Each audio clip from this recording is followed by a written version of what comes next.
Start recording. Good morning, good afternoon, good evening, everyone. The next Wasteless World Talks are here with Bill, Mark, and myself. We will talk new term today. We will write on the back of a language towards the Wasteless World. And the words today, decade, like 10 years. And Bill, I have you on the top of my screen. So when you heard for the first time the term decade, what came first to your mind, please? 10 years is such a long time, and it is no time at all. So in my mind, the word time came to mind because it's so fast and yet it's so slow. What about you, Mark, when you heard for the first time that term? That's interesting. So my very first thought was of a band called 10 Years After from my youth. And then I very quickly went down the same route as Bill, focusing on time. And it's interesting. I've been spending today thinking about the very question. So looking at time forwards and backwards is fascinating. We have time before, and we came to the conclusion, if I'm not wrong, Bill, that time is a human construct. Time does not exist. It's a human construct to control other people. That is a theory of my wife, Galena. And now that I am retired, I see it so clearly. I see it so clearly. And remembering when the boss used to call up and tell her or tell me about something that needed to be fixed right away, time is of the essence, yada yada. Oh, it does not exist. What do you think about it, Mark? No, it's true. It doesn't exist. And yet it's the way that we communicate with each other. There are so many fascinating things about time. If you look at for example, if you look at time zones, which we take for granted, what's amazing is that before we had those time zones, certainly in the UK, we used to have different time zones within the UK. And if you took a train, there was London time, and then in the west of the country, which isn't that far away, as everything was based on the position of the sun, then you had local time. And the problem, everyone was perfectly happy with this until you needed to take a train. And the train left London on London time and of course arrived in the West Country at a certain time, which was on the watch or the clock of the person on the train, but that was different to the time on the clocks locally. And so in some towns, they actually had clocks that had three hands, okay? And the three hands were London time and local time. So and it's just remarkable, and it goes back to that a human construct, that to try to synchronize everything required the bringing together of those time zones. And the railway, which celebrates its 200th anniversary this year, was one of the reasons for causing those time zones to be agreed upon. China, I think it's the only country or the biggest country in the world which is only one time zone. The entire China. I didn't know that. Yeah, look at the map of time zones, and you will see around China there is only one time zone. So, and they are huge, which means some people wake up in the morning according to the time, start in the really at 1 a.m., where in Shanghai is 8. So it's quite interesting that they really agreed on that, and they have this exception. And I would like to know how that works for them, because I've heard arguments that we should do the same thing. you know, Europe, US is big comparing to Europe. So especially to Czech Republic, we are very small. And still, it's strange. I traveled yesterday today in the morning at 4 a.m. to be able to be in time in the factory, which is not far, but because of the snow and weather and so on, so it took three hours almost. But it was quite interesting. And when I come back to the decade, in the noon discussion, I discovered that in China, they don't have the term in vocabulary, the word decade. They don't have it. They have a century and they have a year, but they didn't have a decade, which is quite interesting. When I was growing up in Czechoslovakia, socialist, communist country, the planning was done according to 5 years plan. All the time. It came from Russia and so on. So we have been, and what is interesting that almost all governments in the world, if you elected the president and the government, you elect them for 4 or 5 years, usually. I think it's in the UK, so are the same in the US as well, I suppose. Why? You know, why shouldn't we say after 1 year, sorry, you don't do your work, you shouldn't be there? Why do we use a half of a decade to prove that something is not working? We are wasting so much time. Great point. You get onto another point there as well, that unfortunately, the motivation for politicians that need to be re-elected at a known time invariably causes a conflict in motivation between the longevity of their control or their leadership of a country versus the needs of the electorate, and the fear of having to make difficult decisions as an election approaches will often cause those critical decisions not to be taken.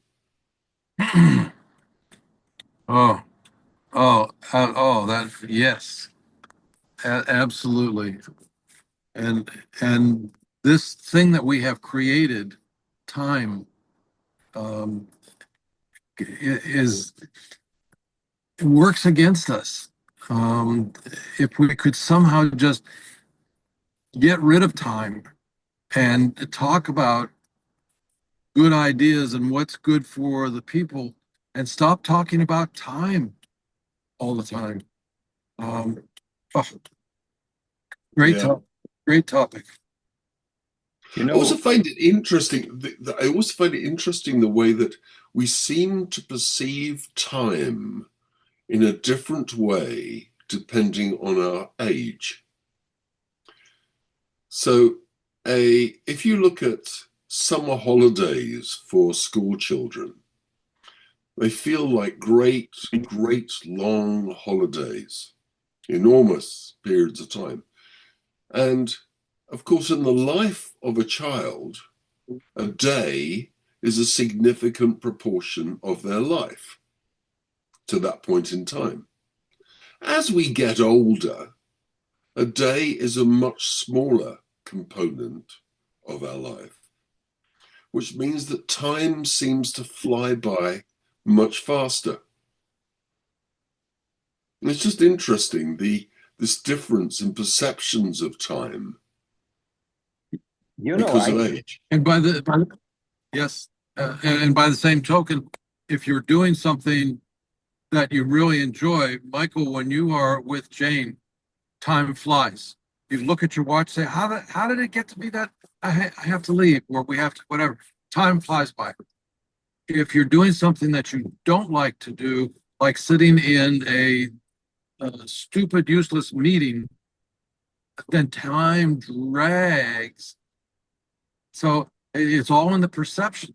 If there were some way that we could edit a gene or change the way that we perceive time, we could even things out.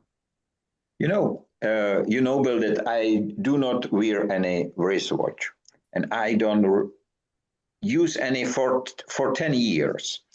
And before I collected strange wristwatches, and I really love it.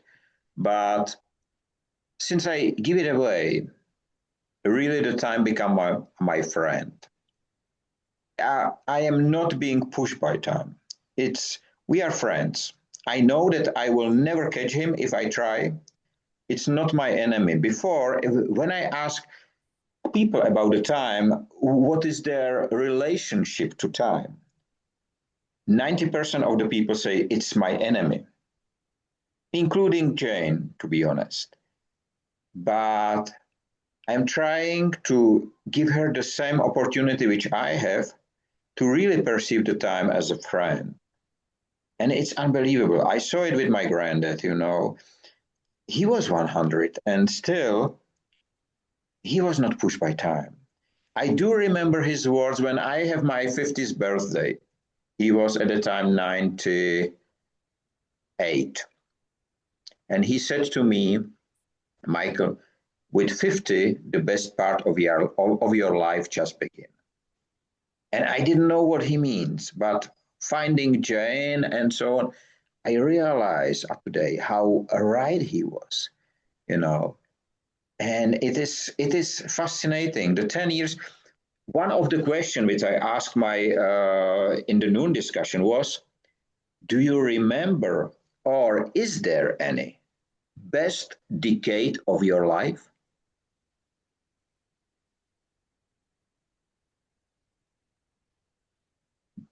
That's a question That's a I've great been asking today. So just imagine this question. If you were able to enter a time machine, would you use that to take a trip to the past or to the future? For me, it's easy. I am taking the trips every week because I am writing my time travel journal. So I am 4 months. Just now, I'm in April already, and I was 1 year ahead. How I get it that it's a time travel? What I wrote 4 months ago happened today, and it really happens. So I don't want to go back in time, and I don't think it's possible. But for the future, you can decide how it will look like. And I'm doing it for several years already, and it's really happening. And Bill knows it. I spoke several times about it. It's very interesting. But even the possibility to meet my granddad again and so on. I don't know whether you have heard that. I think it was in Japan. They introduced an AI-based technology. You can speak and see the visuals of the people who are not there anymore. And there was a movie about a document movie. It was quite interesting. At the beginning, everybody was happy.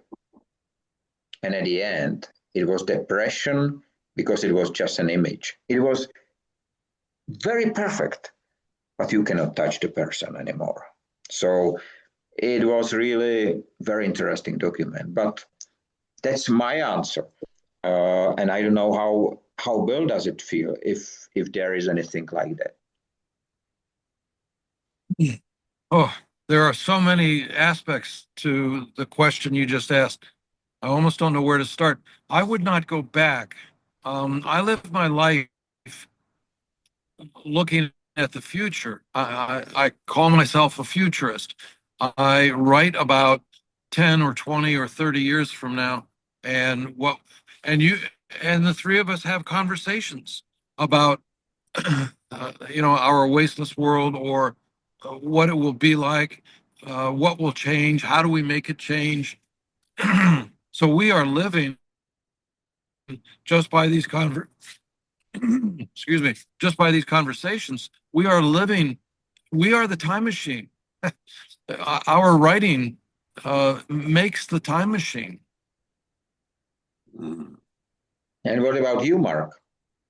Well, it's funny because just as you were saying earlier, Michael, I have a feeling that we are already in that time machine because we have our memories.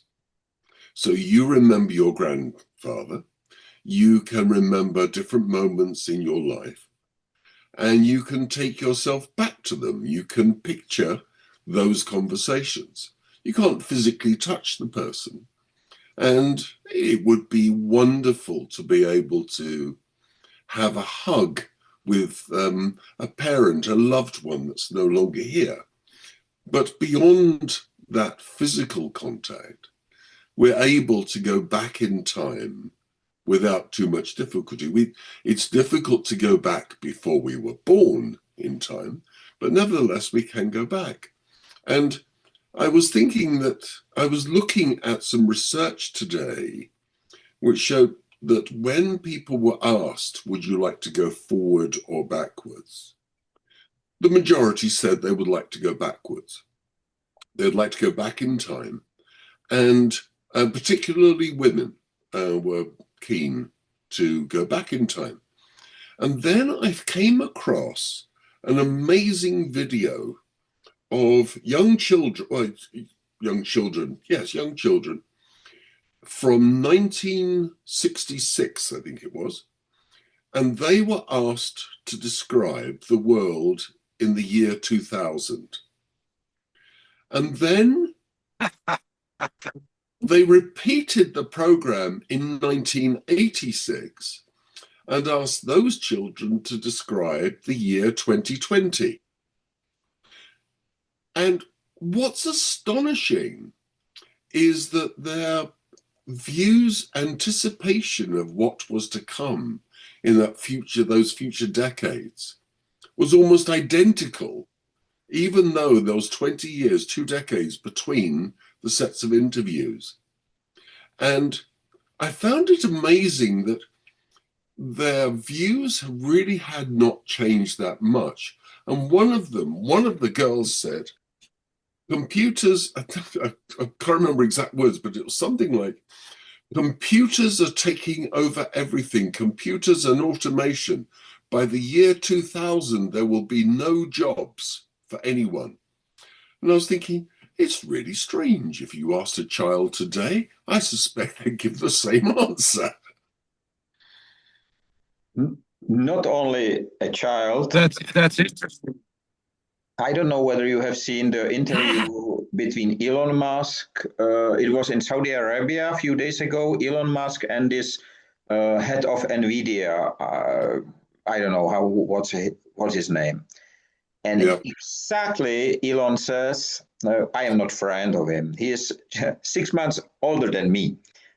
Just interesting fact. But he says in 20 years, jobs will be work. He said work will be optional and money will not exist. Everything will be done by a robot. And you know, I have read many times Karel Čapek RUR in 1921 when he introduced the term robot and how precise he was. There must be something about the time travel. Yes. Bill, you were going to say something. Which has slipped my mind now. But I know. In this country, in the U.S., this not to get into political, we don't talk politics here, but the big push from the conservatives or the Republicans, whatever, is this MAGA, Make America Great Again. And what it seems to me, the whole purpose of it is to recreate 1950. And just like any idea that we talk about, any idea that we talk about, there is a long list of really good things, long list of pros. There's also a long list of cons. So if you want to take us back to 50, where we were hanging black people and women were not allowed to have a credit card, and on and on and on and on. So much inequality, um, and so the whole thing of going back, you can't you can't make it over again. You can't experience it again. You can never cross the same stream twice, right? Everything has changed, including your own brain has changed. So there's only one direction that we can go, and that's forward, in my mind.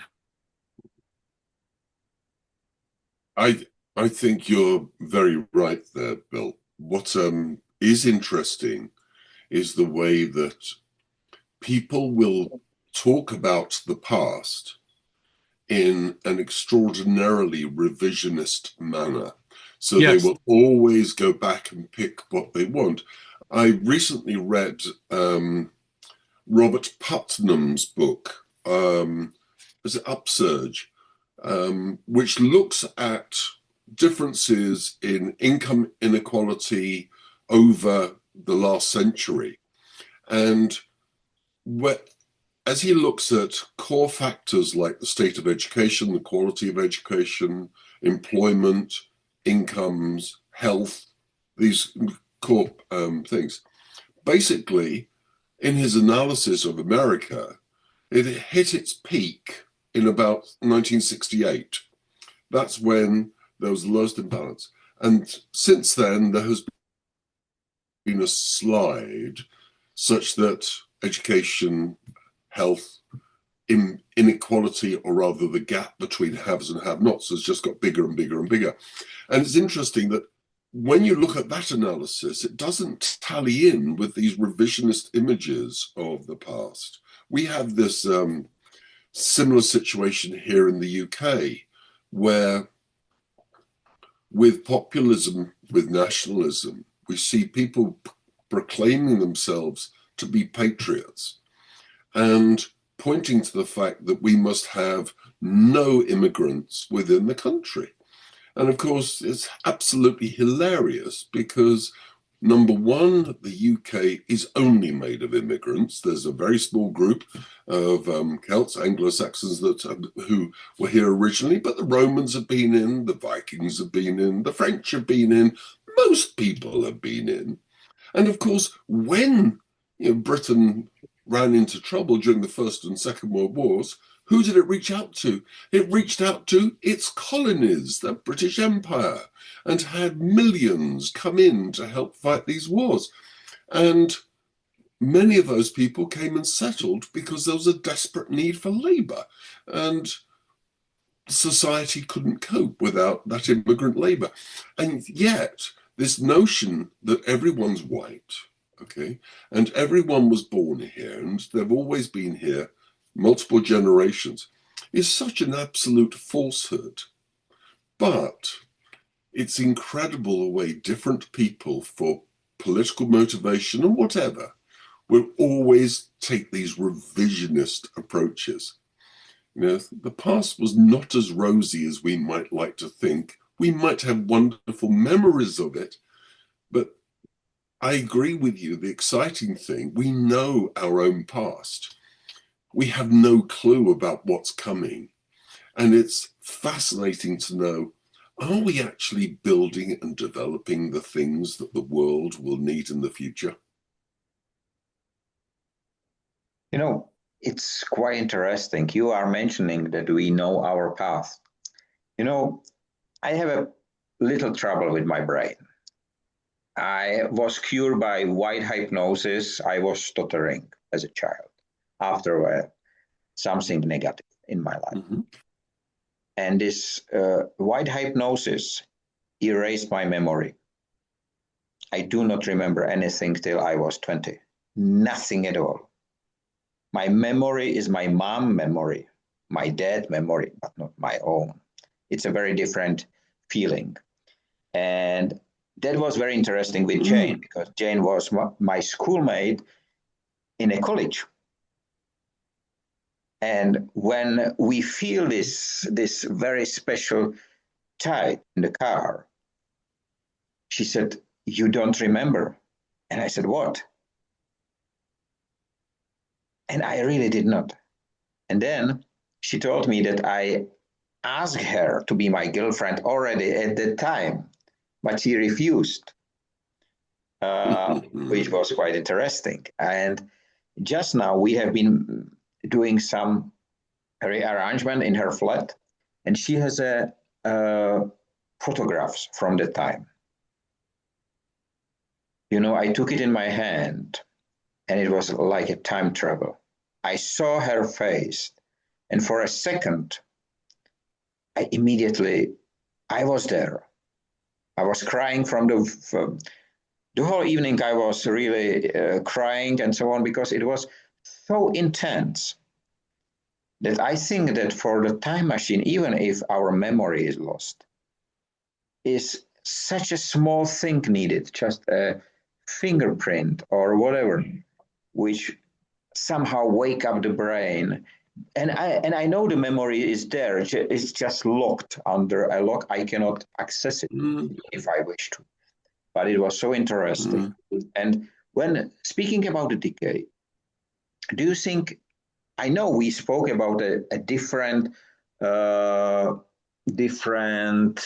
way how we feel the time when we are young and older. But do you think a decade is a long time or is a short time?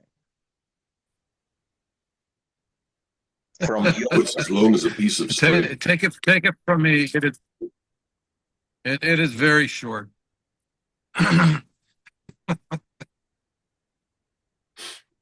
So to your story, Michael,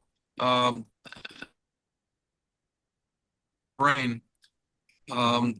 In high school, I dated this girl. I thought that I was madly in love with her. She had a perfume that she would wear that I never smelled that on anybody else. And a few years ago, I was walking down the street and somebody passed me and she had that same perfume on, and immediately it was 50 years ago. Immediately. And I looked after this girl and how did that, where, I don't even remember remembering that, but my brain did. My brain did. And I wanted to add one more thing. I've written a few books. One of them was about growing up and some of the trouble and that we got into and so on. My brother read that book. My older brother, he's 2 years older, and he read that book. He said, "Mac, that's not the way it happened." So what you perceive in your memory is not necessarily the way that it really was. So what is real? Is it what you remember, or is it what Michael remembers? Or, there's that old scientific sociological experiment, I don't know the right word, where a teacher is on stage lecturing to an auditorium full of students, and two people run onto the stage. One shoots the other one, and they limp off, they go off the other side. So the whole thing takes maybe 5 seconds or some short period of time. And then the professor asks the classroom, all the students, to write down the answer to the following questions. Was it two males? Was it one male, one female? Describe them. What color was their hair? And so on. So completely different, even to basic facts such as two boys, two girls. So completely different among everybody, and it was widespread. Everybody got all of the facts wrong. So what is real? And you talk about revisionist history. What is real? So I've always, liked the phrase, perception is reality. Reality is rarely perception. And I like that. and when we look to the past, whether it's revisionist or whether it is our perception of what happened, it's almost manageable. The thing that I find extraordinary, having spent my career working with emerging technologies and looking at the future, is how we have these mantras, like, the future is bright, everything will be solved. And actually, with hindsight, when we look back at some of these miraculous technologies that were meant to help us, it was complete BS.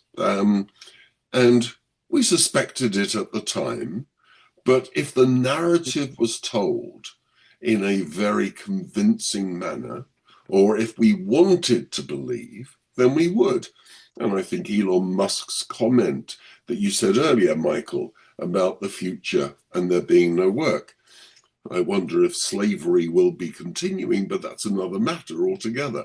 And the point is that in looking at where the technology is going, it's amazing how often the people that are articulating the future beauties of whatever is being built are actually far more excited about the building, what they're doing today, than whatever's going to come in the future. They might imagine that they are going to do everything and solve world hunger by next Tuesday, but the likelihood of it happening is slim. And yet we allow ourselves to be taken along by these narratives. And the interesting thing, coming back to decade, is that decade seems to be a period in which we believe that looking 10 years ahead is a significant leap into the future. And of course, whenever I see local authorities, local government coming out with their plans for the next decade or two, what I know immediately is that this is complete BS, because no one will be in power in that time frame to be held accountable for the errors that are about to happen.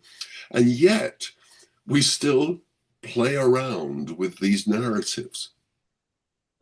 I do fully understand. And I think based on this is based the politics and all these promises, which, as you express it so well, the people will not be responsible. They will say, sorry, I will do it, but I was not in power anymore. And that's exactly what's happening. And I do not understand, and we touched this in the noon discussion, I do not understand why we should vote for 5 or 10 years for someone to be in the office, knowing it will be wasted time. And still, next election, we do the same. And again and again and again. I don't know when this happened, but it's so much wasting of time. And 10 years, I think 10 is a lot of wasting. And if you look at the United Nations and the others, European Commission, they don't speak about 10 years, they speak about 2050. So 25 years from now, they promise everything, but they deliver nothing. So the question is why, or how many decades do we have to wait? And we have 4 minutes left. So let me ask you the last question. How will the next decade look like?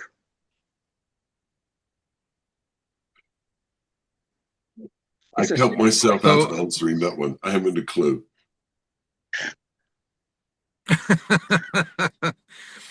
When I work with my clients we always set the horizon at least 10 and maybe 20 years out. And the reason for that is it gets away from the extrapolation planning where you're simply building on what you've done past.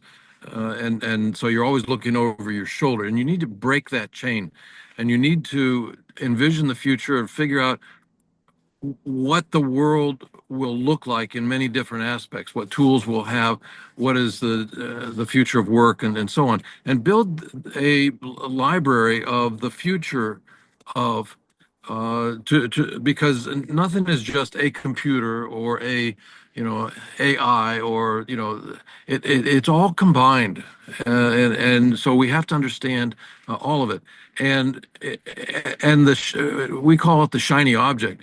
um, don't talk about the shiny object so much. That's not what's going to affect society. It's not the shiny object, it's the ripple effects from the shiny object. So, for example, driverless cars mean nothing. But the fact that traffic fatalities will go down by a factor of 1,000, that's going to make a difference. And then there's ripple effect strings, and they beget their own ripple effects.